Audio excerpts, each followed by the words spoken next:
Peel,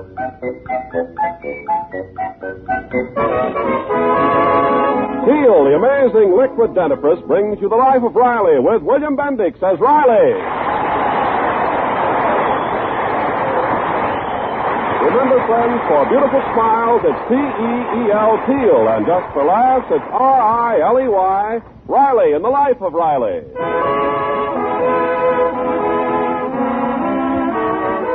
If you're meeting Chester A. Riley tonight for the first time, be prepared for a happy man who goes out of his way to change that condition.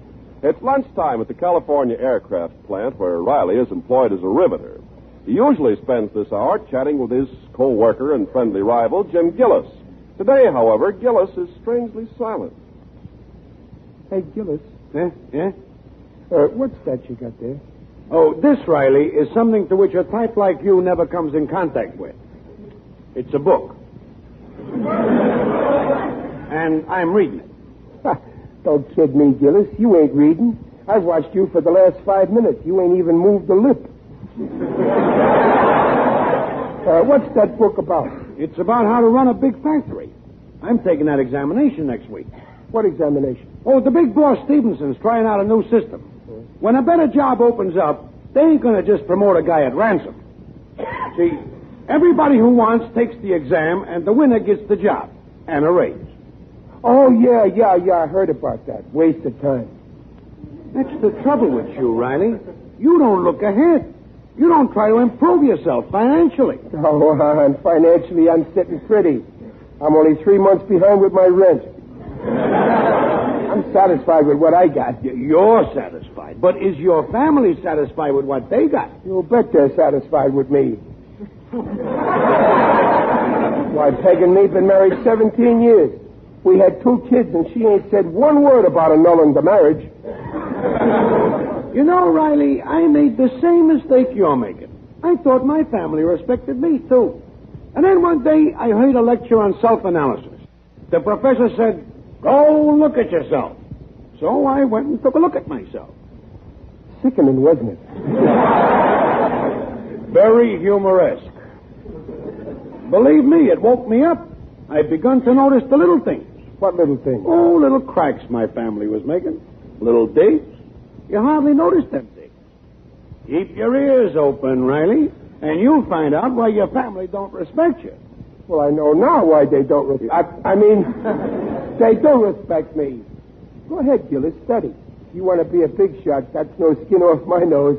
Little skin off of your nose wouldn't hurt. At least I got my nose trained. It keeps out of other people's business.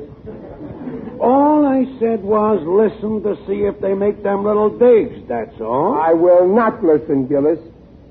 You're always trying to worry me, always putting ideas into my head. And I don't like it. There's no room in my head for ideas.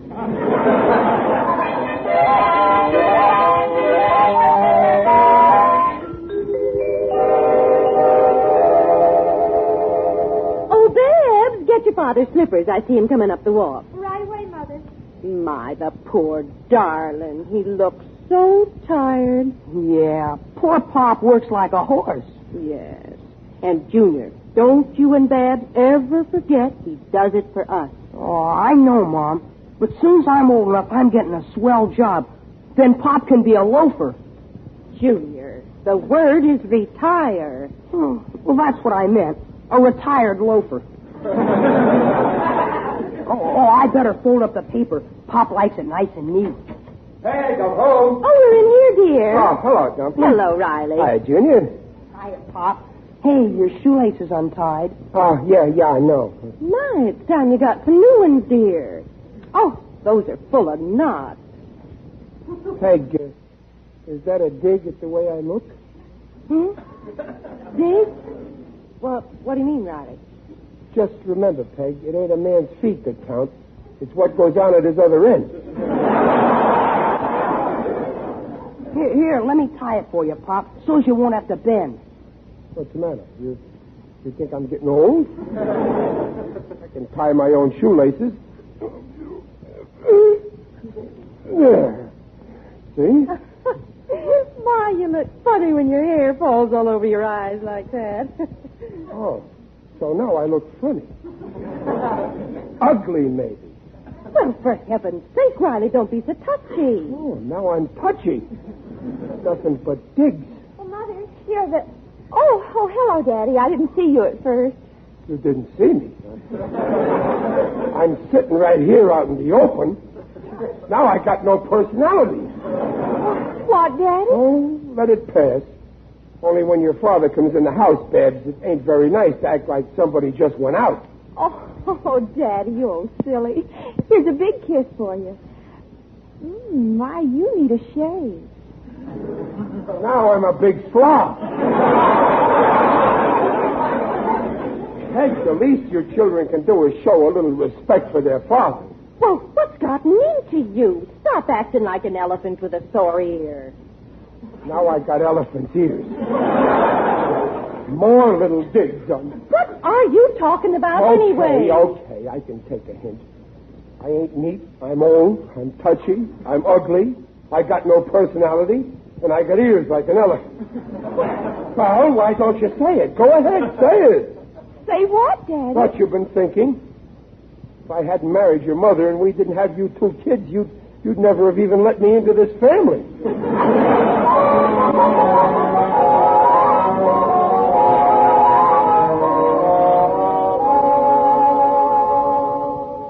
Ears like an elephant.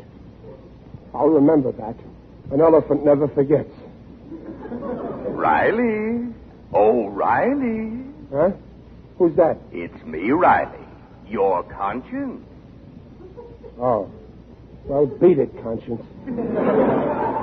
You're always pestering me. Like last March when I was filling out my income tax. Yes, I had quite a battle convincing you that you can't list a slot machine as a dependent.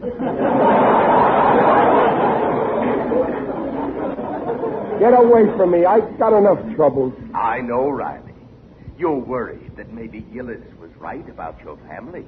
They don't respect you. After all I've done for them. Just what did you ever do for them? I give them anything they want. Only yesterday, Junior asked me for a dime, and I gave it to him. Yes, but you made him give you 2 nickels for it. And last week, when your poor wife wanted a new hat, she didn't get it. Well, I was broke. That's what you say. No, honest, I was. From the bottom of my feet to the top of my head, I was flat.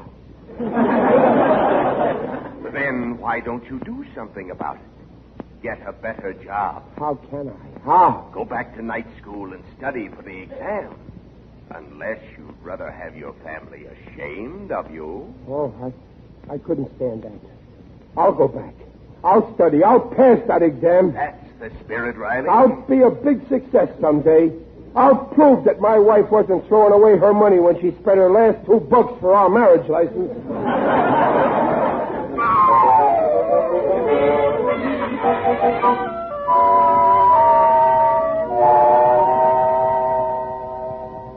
Say, Pop, it's time for night school. You don't want to be late the first time. Oh, no, that's right, Junior. I better go. I don't want to get in wrong with my teacher, Miss Jessup. She's taking charge of the exam at the plant. Oh, how come? Well, the boss wanted a real teacher to handle it, see? So, Do you think you stand a chance for the job, Pop? I don't know, but I'll study. I'm going to work my head to the bone. Riley, why are you going through all this? Aren't you happy with the job you have now? Well, sure, Peg, but that ain't the point. I want this family to get someplace. I want my daughter Babs to be the best-dressed girl in school and get elected to the best fraternity. Pop, sorority. Oh, that's right. I ain't forgotten you either, son. You'll be elected to the best sorority. If you can fix that, I'm going to like college. Well, Riley, you're sweet to worry about it. I wish you all the luck in the world. Oh, thanks, Dublin. Well, I'm off to climb the tree of knowledge, and I won't be satisfied until I'm hanging from the highest branch.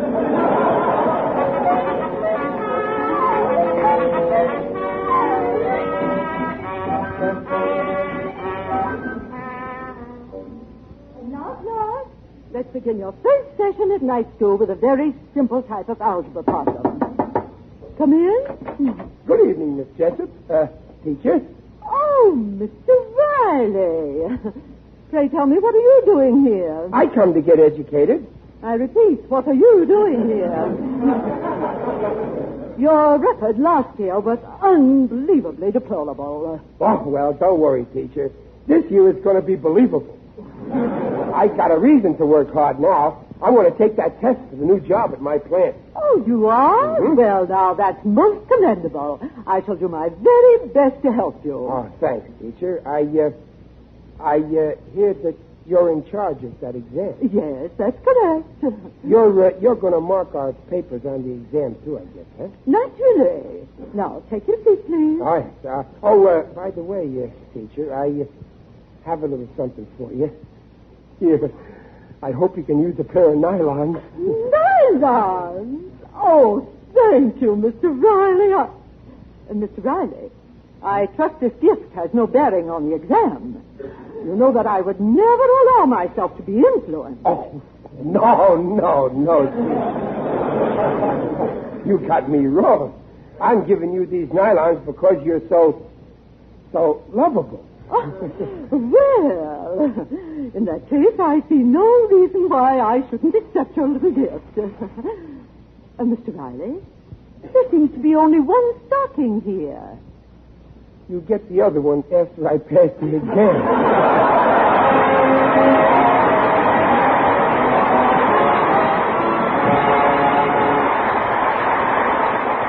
Teal has just brought you the first act of The Life of Riley, and we'll be back with night school student Riley in just a moment. Meanwhile, this is Ken Carpenter. You know, people used to be real shocked when we told them they were grinding cavities into their own teeth, grinding in ugly cavities at the gum line by the daily use of toothpastes and powders containing harsh abrasives. But now millions of people use Teal to avoid such damage. Millions of people know that Teal cleans teeth without abrasives. They realize the tremendous importance of that fact to the beauty and well-being of their teeth. But do you realize that importance?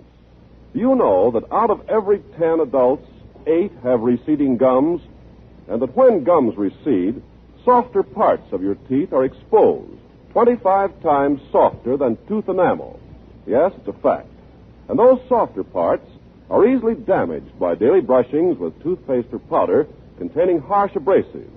The chances are 8 in 10 you're risking ground-in gum line cavities right now, unless the dentifrice you use contains no such abrasives. Well, Teal alone of all leading dentifrices contains no abrasives, cleans teeth safely and gently with a patented ingredient. Therefore, Teal protects teeth from ground-in gum line cavities as no other leading dentifrice can. The Teal way takes 1 extra minute a week to make teeth look their sparkling best safely. Just follow the easy directions on the package. Everybody loves the tangy flavor of Teal, its refreshing aftertaste. Insist on T-E-E-L, Teal, the safe, liquid dentifrice.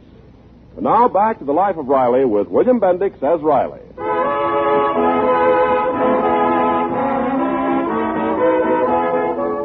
Well, Riley's been going to night school to prepare for the important exam that's being given at the plant where he works.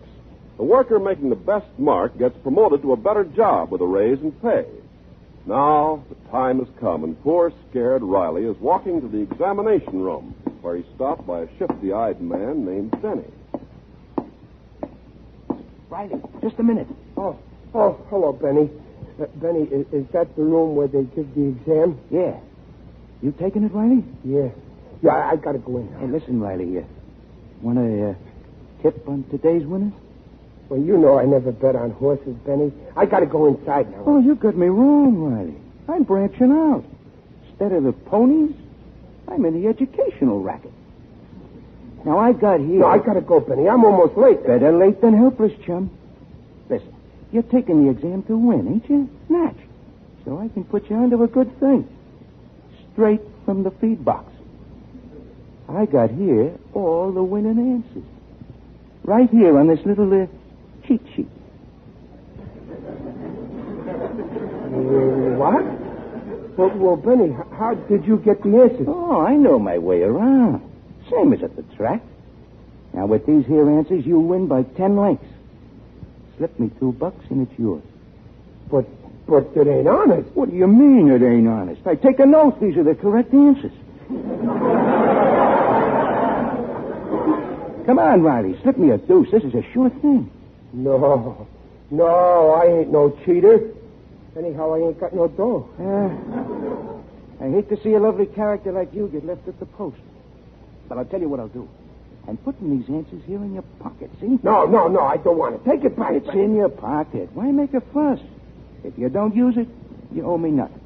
If you do and it pays off, I'll see you around for my cut. So long, chum.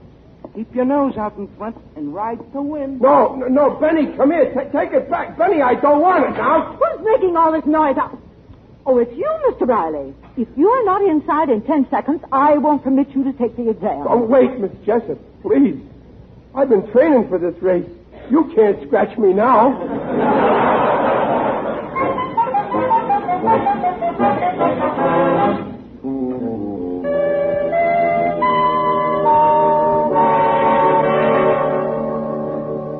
Only 2 minutes more, then pass on your papers. 2 minutes. 4 answers to go.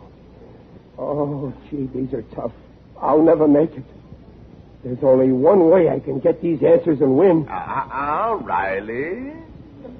Listen, Conscience, beat it, will you? Riley, don't touch that cheat sheet. I ain't touching it. You're pulling it out of your pocket. Put it back. Well, I can't. It won't let go. Riley, don't look at it.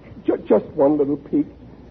It's not for me. It's for my wife and kids. They'd rather have you lose than cheat. They won't know unless you shoot your big mouth off. I gotta be a success. That new job means more money. How can you spend money you get by cheating? I'll force myself. Think of your family. They'll hate you if they find out. You're right. I mustn't do it. I won't cheat. Throw that sheet away. Yeah, look, I'm throwing it away. Mr. Riley, what's that you just took out of your pocket? My hand. And what is in your hand? 5 fingers. A thumb, a pinky, and a few middle fingers. Let me see that paper you took out of your pocket. Oh, wait, I'll read it to you. Never mind, I'll read it myself, thank you. Here's Miss Jessup. Oh, I was afraid of this. Mr. Riley, I never thought you'd stoop low enough to cheat. No, I didn't cheat. I took it out to throw it away, Miss Jessup, honest. Mr. Riley, hand in your examination paper. Yes, teacher. Now you can go. I shall report your disgraceful conduct to your employer, Mr. Stevenson. But I didn't cheat. Please, leave this room. Okay. I'll go.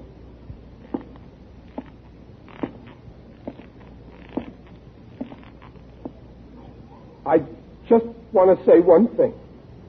You're accusing me of being a cheat. But I say like Captain John Smith said to Pocahontas before she chopped his head off. You're hanging an innocent man.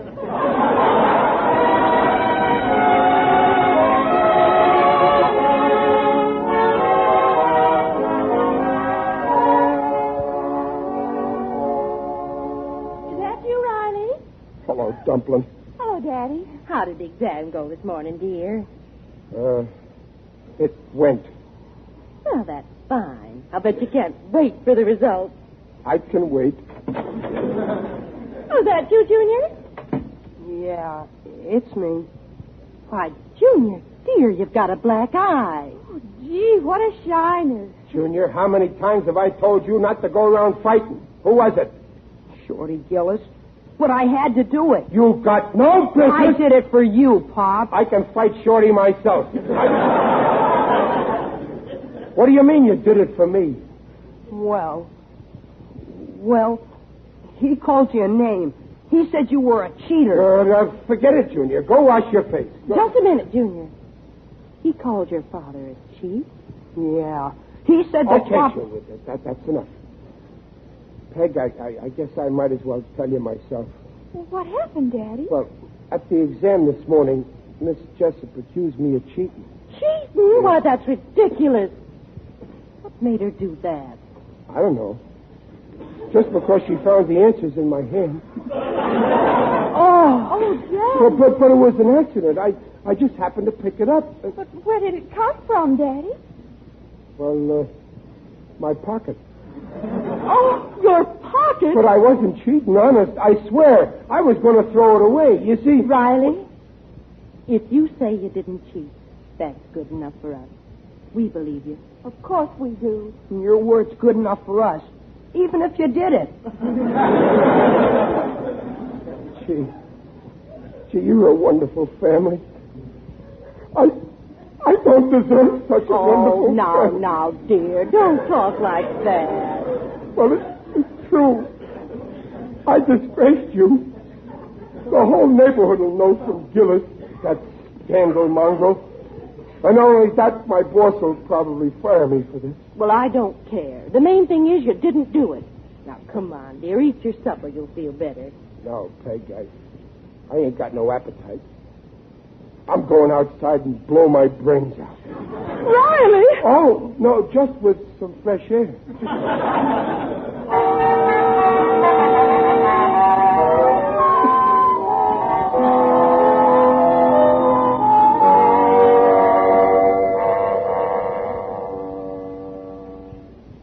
Oh, there, Riley. Huh? Who's that? It is I, Digby Odell, the friendly undertaker. Oh, hello, Digger. You're looking fine, Riley. Very natural. Well, maybe so, but that ain't the way I feel. Tell me, Digger, were you ever in a tight spot where you didn't know which way to turn? Sort of all boxed in? Not I personally, but I know what you mean. And what's troubling you, Riley? Well, I don't feel like talking about it, Digger. Oh, you know me, Riley. I'm your friend. If you're trying to hide something, I'll be glad to cover you up.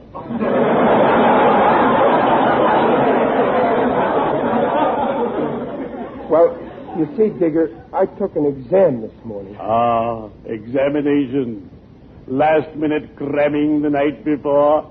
Your heart palpitating wildly as you enter the classroom. Your brain frantically searching for the answer, lest you fail and be in disgrace. I adore examination. They're so gay.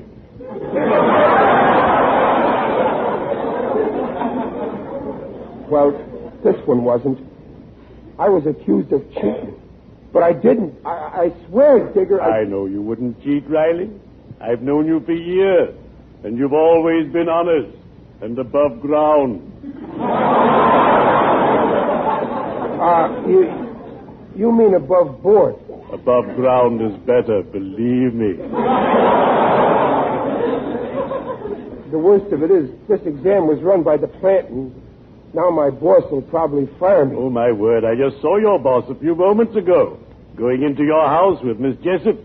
My house? They come to fire me. I know it. I gotta get home. I need that job. If I have to, I'll get down on my knees and beg for it. No, Riley, be a man. Beat him to the punch. Resign before he fires you. You're right, Digger. I got my pride. Speak right out. Tell him you don't have to take his cuff, even if he is the kingpin. Kingpin. And head of the plant. And head of the plant. That's just what I'll say. And someday he'll be sorry. He'll beg me to come back. That's right. So just be patient, like I am. In my profession, we have a saying. Everyone comes to him who waits. Cheerio.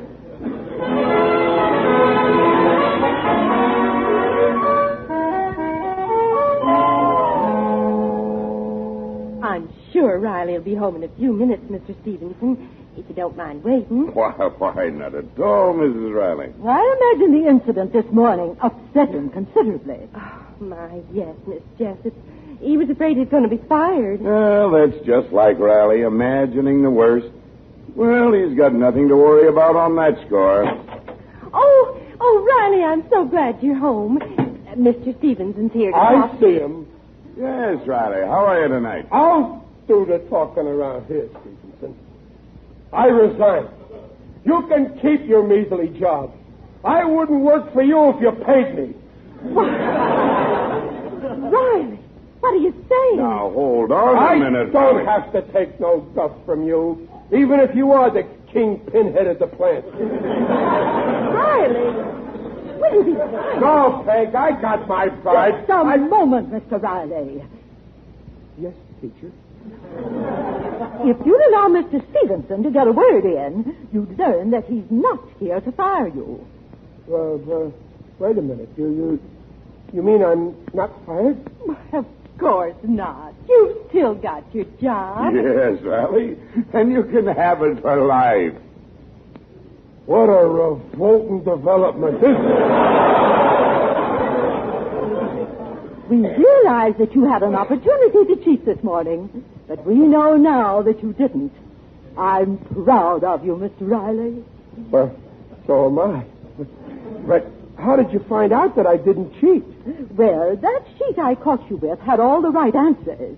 Yet when I read your paper, I discovered that you were the only one who had every answer wrong.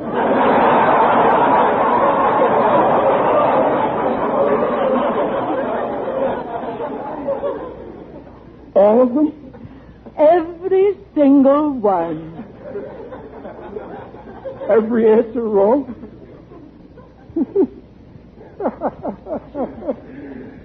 Ain't that marvelous? It just goes to show it pays to be ignorant.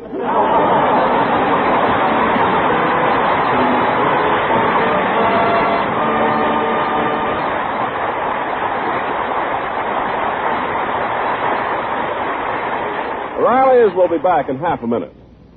If you're smart, you'll start using Teal on your toothbrush right away. Teal instead of toothpaste or powder. Teal protects teeth from ugly gum-line cavities. Cavities ground in by the daily use of toothpastes or powders containing harsh abrasives. Teal cleans teeth without abrasives, avoids the risk of such unnecessary cavities. Ask for T-E-E-L. Teal, the safe, refreshing liquid dentifrice.